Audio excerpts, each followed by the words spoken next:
प्रकट भी होगा कि जब भी आपको लोग देखेंगे तो लोग मुझे याद करेंगे। आपके द्वारा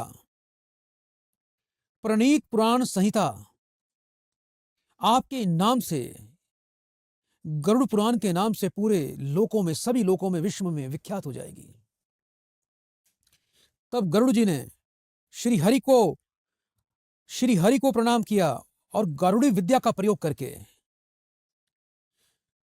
जितने भी नागपाश में प्राणी फंसे हुए थे, उसकी मां के अलावा भी, उनको सबको उससे मुक्त करवाया। और यही नहीं, वहां पर एक वृक्ष भी था जला हुआ, जो वृक्ष जल चुका था विष के प्रभाव से। उन्होंने, गरुड़ जी ने उनको भी जीवित कर दिया, वृक्ष को भी। गारुड़ी पर विद्या बहुत ही शक्तिशाली विद्या है। ये जप करने के योग्य है। ये सभी कष्टों का निवारण गारुड़ी विद्या से किया जा सकता है। एक छोटा सा मंत्र बोल रहा हूं, बड़े ध्यान से सुनिएगा। हाँ जी। यक्षी ओम उंग स्वाहा। यक्षी ओम उंग स्वाहा। किस लिए गुरुजी मंत्र? ये ऐसा मंत्र है जिससे गरुड़ ने इस मंत्र का पाठ करके विष के प्रभाव को समाप्त कर दिया था और सभी अस्त व्यस्त प्राणियों को फिर से जीवन दे दिया था। बोलिए गरुड़ भगवान की जय। जय। तो कोई जीवित व्यक्ति पढ़ सकता है इसको, या फिर मरने के बाद ही इसका पाठ होता है, ऐसा कुछ है? ऐसा नहीं है। लोक कथाओं के अंदर, दंत कथाओं के अंदर ऐसी बहुत सी भ्रांतियां हैं। बहुत से लोग गरुड़ पुराण के नाम से डरते हैं। और बहुत से लोग ये भी सोचते हैं कि गरुड़ पुराण तो मृत्यु के उपरांत पढ़ा जाता है। आपने देखा होगा हाँ जी। कि जब भी किसी की रस्म पकड़ी होती है तो अंतिम प्रक्रिया में तभी पढ़ते शांति हैं के इसको। लिए, जब किसी व्यक्ति की मृत्यु होती है, 13 दिनों तक उस घर में गरुड़ पुराण का पाठ होता है। देखा है आपने? देखा है। 18 पुराणों में से ये एक बहुत ही विशेष पुराण है। और ऐसा बिल्कुल भी सत्य नहीं है कि इसे कोई जीवित व्यक्ति या अपना परिवार के लोग व्यक्ति मृत कार्यक्रम के अलावा नहीं पढ़ सकते या नहीं सुन सकते। आप अपने घर में भी गरुड़ पुराण रख सकते हैं, आप उसको पढ़ सकते हैं। इसके अंदर तो अथाह ज्ञान का भंडार भरा हुआ है। लेकिन लोग डरते बहुत है। 19,000 श्लोक कुल कहे गए हैं गरुड़ पुराण के अंदर। अच्छा।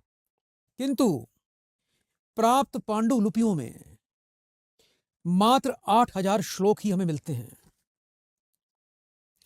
इस पुराण में वर्णित जानकारी गरुड़ जी ने भगवान विष्णु से प्राप्त की। गरुड़ जी ने कश्यप ऋषि को ये इसकी सारी कथा सुनाई थी। इस पुराण का ज्ञान सर्वप्रथम ब्रह्मा जी ने वेद व्यास जी को सुनाया था। और व्यास जी ने अपने शिष्य सूत जी को इसका ज्ञान प्रदान किया था। तो ये बड़ा ही सुंदर ज्ञान है। और ये सूत जी ने इस ज्ञान को नैमिषारण्य तीर्थ में 80,000 ऋषि मुनियों को एक साथ दे दिया था। गरुड़ पुराण 2 प्रकार के हैं और ये 2 भागों में बटा हुआ है। अच्छा।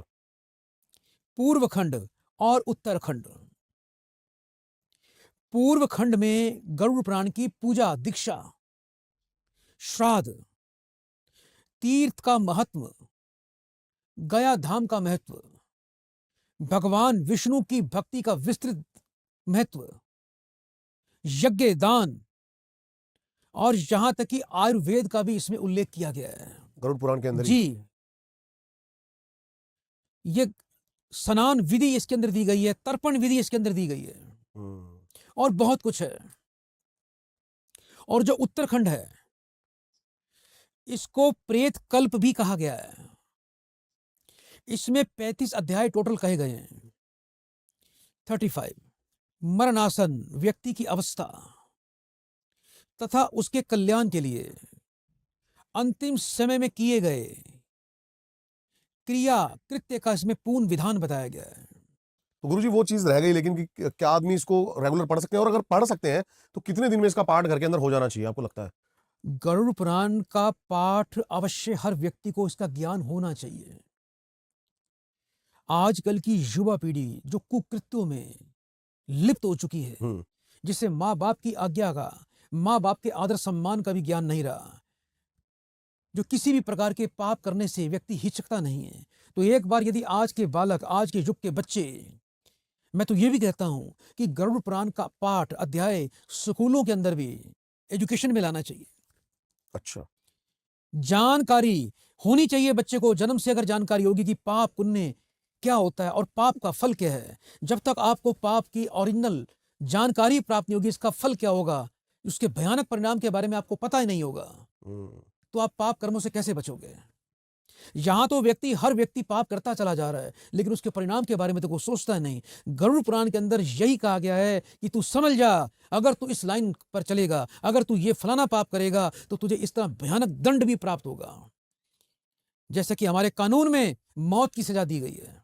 अच्छा। तो व्यक्ति कोई भी ऐसा कर्म करता है तो एक बार तो व्यक्ति हजारों बार सोचेगा कि मैं ये काम करूं या ना करूं, इससे मुझे मौत की सजा मिल सकती है। तो कम से कम 100 नहीं तो 99% लोग मौत की सजा को उसकी अनुभूति लेकर, उसके बारे में सोचकर पीछे अवश्य हट जाएंगे।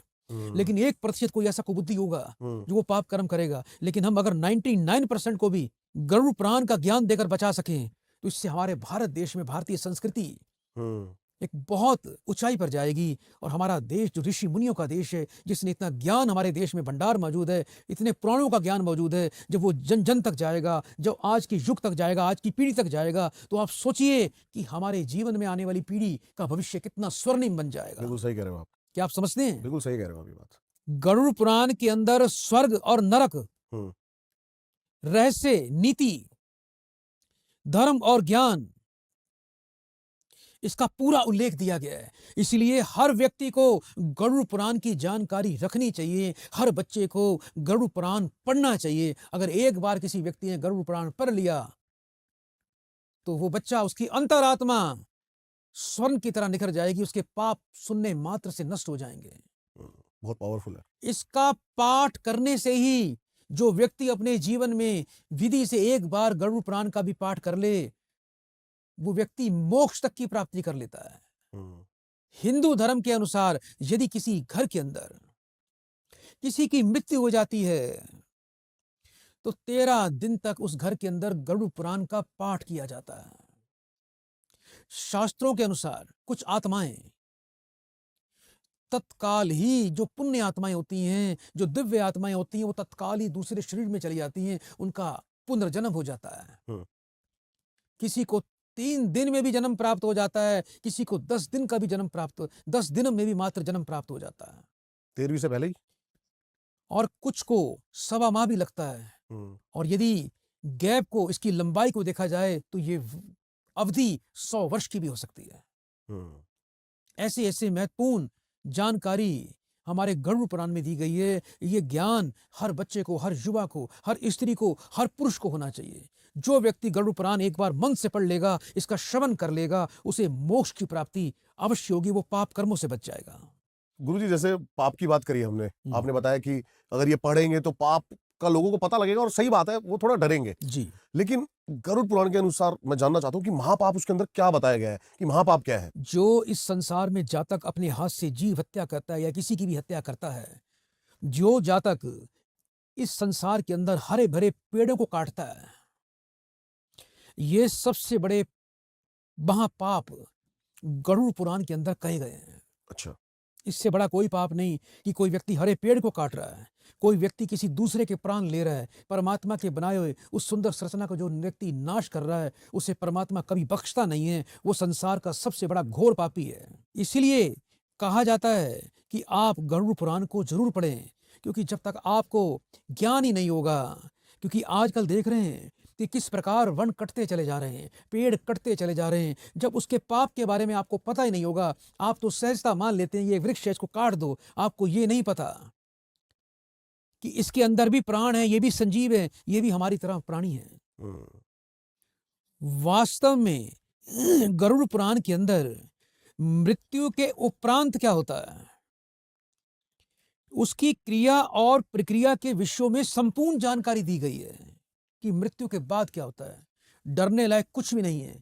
सबसे पहले तो हर व्यक्ति को यह ज्ञान होना चाहिए कि यह शरीर नश्वर है। हम इस संसार में, इस शरीर में एक लीज लेकर आए हैं, एक लीज पर हमारा शरीर है, ये हमारी संपत्ति नहीं है। संसार में कण कण हर चीज उस परमात्मा की देन है, उस परमात्मा की रचना है। हम इसमें कुछ दिनों के लिए आए हैं, कुछ समय के लिए आए हैं।